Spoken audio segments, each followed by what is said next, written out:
समय और रणवीर से फुर्सत मिल गई हो तो मणिपुर की तरफ भी देख लो भाई। प्रेसिडेंट रूल लग चुका है वहां पे। प्रेसिडेंट रूल जब लगता है जब आपकी रूलिंग पार्टी सक्षम नहीं होती कॉन्स्टिट्यूशन के अकॉर्डिंग वो प्रैक्टिसेस करने के लिए, फिर प्रेसिडेंट को पूरा टेक ओवर करना पड़ता है वो पूरा state.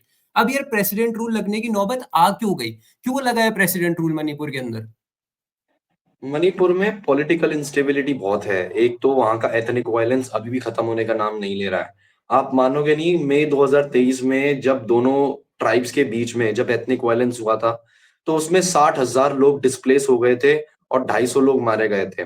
Political instability, ethnic violence, वो दो कारण हैं जिसमें अभी भी मणिपुर को घेर रखा है। मणिपुर के संकट के बादल हटे नहीं है इन दो कॉजेस की वजह से, इन दो प्रॉब्लम्स की वजह से।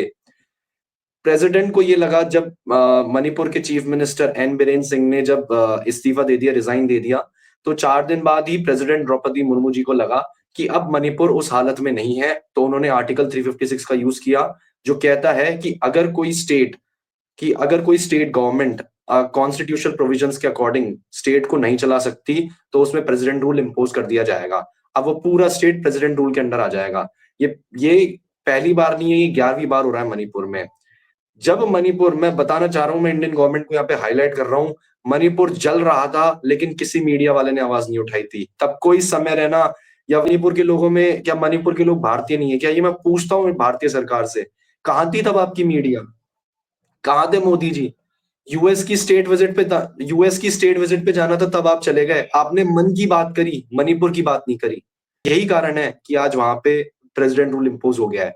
कोई बड़ी बात नहीं है, ये चीजें आगे चलती रहेगी। प्रेसिडेंट रूल, ये जब तक इंडियन गवर्नमेंट नॉर्थ ईस्ट के ऊपर ध्यान नहीं देगी, मैं बात कह रहा हूँ यहाँ की नहीं, मैं बात कर रहा हूँ, जब तक इंडियन गवर्नमेंट नॉर्थ ईस्ट के स्टेट्स के ऊपर ध्यान नहीं देगी, तब तक एक सेफ इंडिया की कल्पना करना मुश्किल है। इस चीज को अच्छे से समझिए। यार मैं तो मीडिया के लिए भी कहना चाहूंगा, ये लोग समय और रणवीर के मैटर को मिल्क करने लग गए ताकि व्यूज आ जाए, बट ये लोग ये भूल गए कि मणिपुर के अंदर लोग जल रहे हैं यार। मणिपुर के ऊपर तो आवाज उठाओ, मणिपुर की तो चीज डिस्कस करो, लोगों की आंखें तो खोलो, लोगों को भ्रमित करो। रणवीर, समय, इन सब से 3 मई लेटेंट वगैरह, भाई क्या मिल रहा है इससे? 3 मई 2023 को, मतलब मैं बता रहा हूँ, रोंगटे खड़े होते हैं मेरे आज भी, है ना। मेरा गला खराब है, इतना चिल्ला चिल्ला के मेरे को ये चीज बोलनी पड़ रही है। 250 लोग मारे गए थे। वो 250 लोग क्या थे? कोई बांग्लादेशी थे, कोई पाकिस्तानी थे, कोई नेपाली थे, कोई श्रीलंका या कोई बाहर के देश से आए थे? क्या वो टेररिस्ट थे क्या? वो भारतीय लोग थे। क्यों मारे गए थे? देश के नेशनल ह्यूमन राइट्स कमीशन को 2 महीने लग गए थे इस चीज को रिकॉग्नाइज करने में, कि दो औरतों को नेकेड पोजीशन में उनको घुमाया गया था, पूरे गांव में उनकी परेड निकाली गई थी। क्या संविधान बोलता है आपका? क्या मीडिया बोलता है? क्या मीडिया ने इस चीज की आवाज उठाई थी? कुछ नहीं उठाई। बात कुछ करते नहीं हो, उठाई, मीडिया तो बात लेटेंट पे करते हो। पड़ा हुआ आप है। सोचो, आप सोचो, इंडियन गवर्नमेंट को होश नहीं था उस टाइम पे। सुप्रीम कोर्ट को वार्निंग देनी पड़ रही है इंडियन गवर्नमेंट को कि आप देखिए मणिपुर में ये हालात है हमारे देश की सरकार के, ये हालात हैं देश की सरकार के। तब ये जब हिमांता बिश्व शर्मा, जो आज ये एफआईआर करवाता हुआ फिर रहा है यहाँ पे, ये इसके रणवीर अलाहाबादी और समय रैना के उसमें, तब ये हिमांता बिश्व शर्मा कहाँ था? कहाँ था ये? हम्म। जब हाथरस में उस लड़की जल रही थी तब कहाँ था Himanta Biswa Sharma? One of the strongest leading party ये डिसाइड नहीं कर पा रही कि हमारा सीएम कौन होगा। शांत बैठे हैं सब, कोई पूछता है जवाब नहीं देते। बोलते हैं लेटेंट की उस बंदे की एफआईआर करवा दी। अरे यार तुम लेटेंट पे पड़े हो, जो रियल नेशनल कॉज है, जो मेन जड़ है, जो यहाँ पे दिक्कत है, उसको सॉल्व नहीं कर रहे। और एक कमेडियन के डार्क जोक के ऊपर तुम इतना उसके ऊपर बायोग्राफी बना रहे हो कि यार ये नहीं करना चाहिए। मतलब यार फिर तो लोग, मैं सरप्राइज नहीं होता फिर लोग क्यों शिफ्ट होते हैं इंडिया से बाहर, अमेरिका वगैरह में जाके क्यों शिफ्ट होते हैं लोग। अब सुनना, निर्भया के केस में सालों लग गए थे उस लड़की को जस्टिस मिलने में। ठीक है, कोलकाता केस होता है, महीने लग जाते हैं उस लड़की को जस्टिस मिलने में। अतुल सुभाष का नामो निशान मिट चुका है, लड़की को बेल हो गई वहां पे, उसकी वाइफ को। ठीक है, उस केस में मारे गए थे, उनके पास क्या है, गरीब घर के लोग थे, मिडिल क्लास घर के लोग थे, इस वजह से उन मारे गए। उनको दबा दिया गया अमीरों ने, अमीर लोग थे इसलिए वो बच गए वहां पे। जो अक्यूज थे वो अमीर लोग थे, इस वजह से बच गए। संदेश खाली के ऊपर कौन बोलेगा? तब क्यों आवाज नहीं उठती है? तब उन लोगों को जस्टिस क्यों नहीं मिलती है? पावर्टी, हम्म। हंगर, अनएम्प्लॉयमेंट, इकोनॉमिक इनइक्वालिटी, इन मुद्दों की तो बात करो, क्यों बात नहीं करते? मुद्दे क्यों छुपाते हम्म। फिरते हो? वर्ल्ड प्रेस फ्रीडम इंडेक्स में रैंकिंग देख लो, ठीक है, हंगर इंडेक्स में रैंकिंग देखो, मीडिया ये मुद्दे क्यों नहीं उठा रहा? पिटीशन तब क्यों फाइल नहीं हो रही? अपने हक की आवाज तो उठाओ कि टैक्स दे रहा हूं तो फैसिलिटी क्यों नहीं मिल रही है। इधर इस जगह आज भी रेप केसेस हैं, रेप केसेस के ऊपर मुद्दे उठाओ ना, जब तक बंद नहीं हो जाते तब तक मुद्दे उठाओ।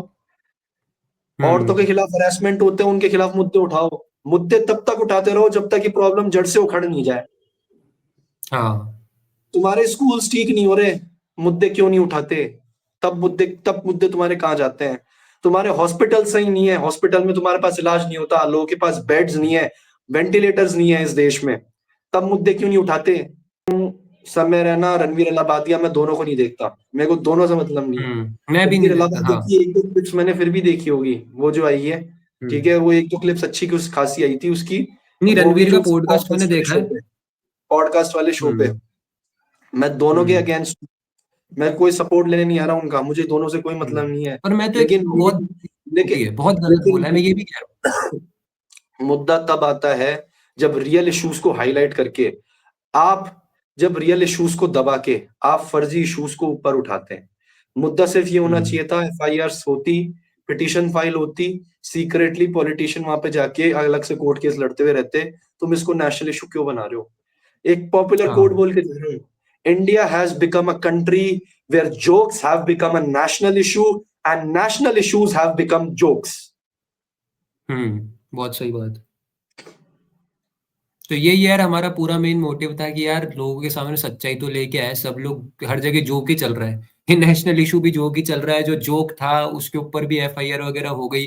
तो चलो उसको ज्यादा डीप में हम लेंगे भी नहीं, क्योंकि मैंने पहले ही बोल चुका है कि यार अगर दलदल में जितना घुसोगे उतना घुसते जाओगे। वीडियो अच्छी लगी तो वीडियो को लाइक कर देना, शेयर कर देना, चैनल को सब्सक्राइब कर देना, अपनी ओपिनियन भी रख देना। और आंखें खोल के ओपिनियन रखना, क्योंकि आंखों से वो जो एक पट्टी है ना, वो हटा के देखना है वीडियो को, और फिर कमेंट करना कि यार आपका क्या ओपिनियन है। पट्टी लगा के कमेंट मत करना बस। बहुत बहुत शुक्रिया।